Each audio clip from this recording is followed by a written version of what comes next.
ne sait toujours pas pourquoi on veut entretenir la biodiversité.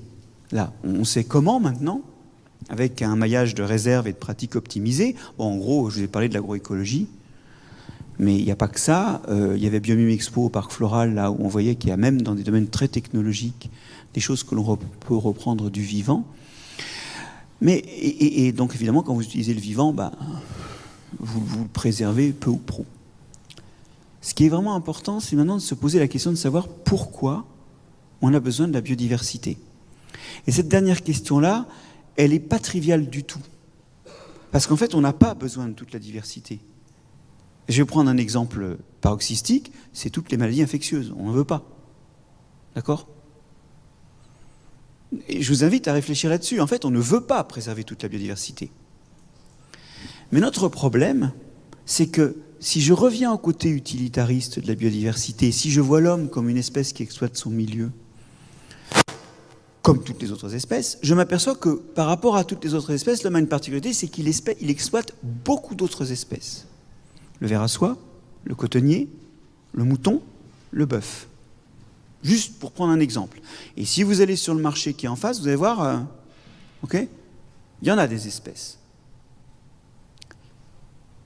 Si à la fin du XIXe siècle, on se dit, oh alors, est-ce que je vais conserver Céphalosporium, les champignons du genre Céphalosporium?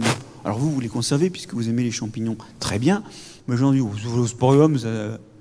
Ah bah oui, mais on leur doit les céphalosporines. Dans les années 50, on invente des antibiotiques, enfin on découvre qu'ils ont des antibiotiques qui nous permettent de sauver des vies. Vous y êtes?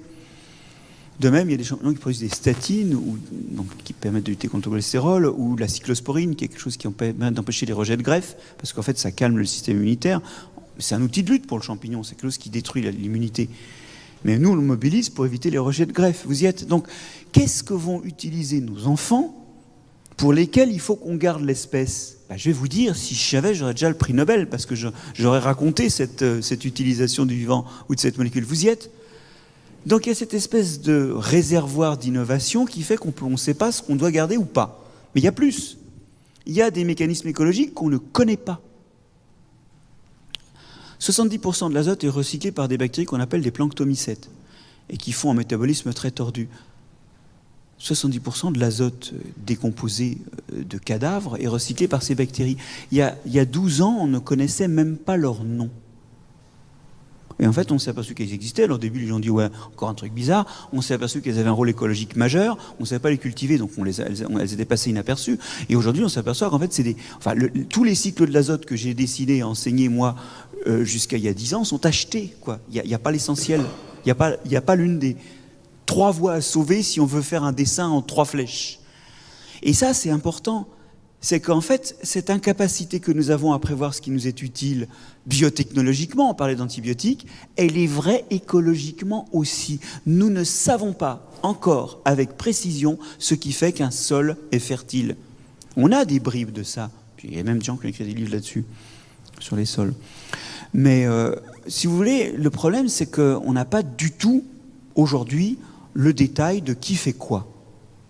Ou de qui permet à quelqu'un d'autre de faire quoi.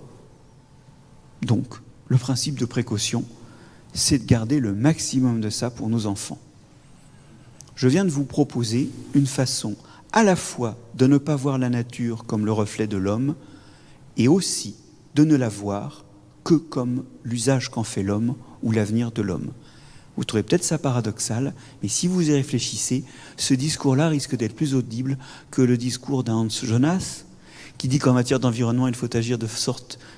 C'est un philosophe néo-kantien allemand qui nous dit, dans les années 80, je crois, il nous dit, il faut agir en sorte que l'humanité de demain puisse toujours avoir une vie aussi noble et décente que la tienne. Ça ne marche pas. Ça ne marche pas, il faut être beaucoup plus utilitariste. La morale, notamment la valeur morale qu'aurait la biodiversité, je n'y crois pas pour mouvoir les gens. Il faut vraiment voir l'intérêt direct que nous avons dans la nature. Et pour ça, il ne faut pas voir la nature comme simplement le reflet de l'homme.